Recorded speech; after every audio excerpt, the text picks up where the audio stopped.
It's very important to be as prepared as possible before you come to the airport, because you're going to ensure that you're going to have a good experience and that everyone standing in line behind you is going to have a good experience. As long as she doesn't make you uncomfortable. What we have here is an assortment of different prohibited items. As you can see here, starting with the left, you're going to go with your tactical defense type weapons, pepper sprays, survival knives, as well as different types of everyday personal defense items. But all these items here, we do not have a problem with going through checked luggage as long as they're packaged correctly. Blades of any length are not allowed through the checkpoint. This was within the past couple days here. You know, I wouldn't like that being on my flight personally. You wouldn't think too much of tools, but they do come through quite often. Anything that can be used as like a bludgeon type.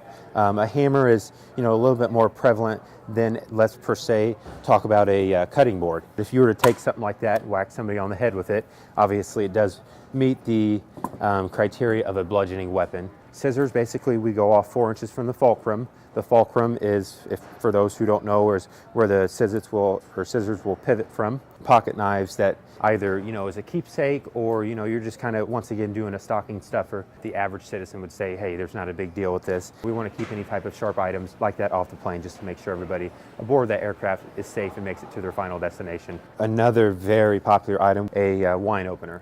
There is a small blade on these wine openers. So right here we have what is called a credit card knife, or to some online it's marketed as a survival knife. This is something that is obviously skinny like a credit card, and it folds out to be very nice and compact, and it can slide right back inside your wallet.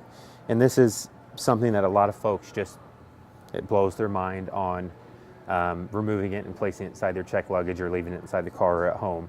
A lot of folks have what we like to call cat eyes, a personal defense weapon. Brass knuckles are common. To the average person, this just looks like a pen.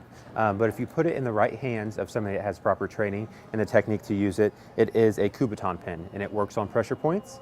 It looks very harmless, and as you can see, it has the pen tip here. You could take a lot of people down with just something as harmless as this. Typically, torch lighters aren't really a big deal, but pepper sprays are, you know, just kind of the not thinking. The most important thing a passenger can do is to check their bag before they come to the airport. You know, ensure that there's no prohibited items in there, that they haven't left something behind from the last time they used it.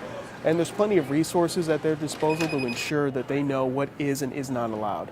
They can go to tsa.gov, they can go to @AskTSA on Twitter, and they can get real-time advice about what they can and can't bring. So just be as prepared as possible before you come to the airport.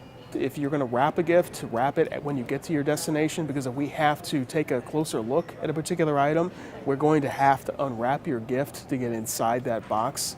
So it's really advisable to wrap your gift when you get to your destination as opposed to doing it at home. At this airport, firearms have been an issue. To date, we have found 34 firearms here at Indianapolis. Last year we found 32. So it's really important that if you really need to travel with your firearm, that you check that firearm. You can put it in a hard case, make sure it's unloaded, and declare it to the airline. But you can travel with a firearm so long as you check it.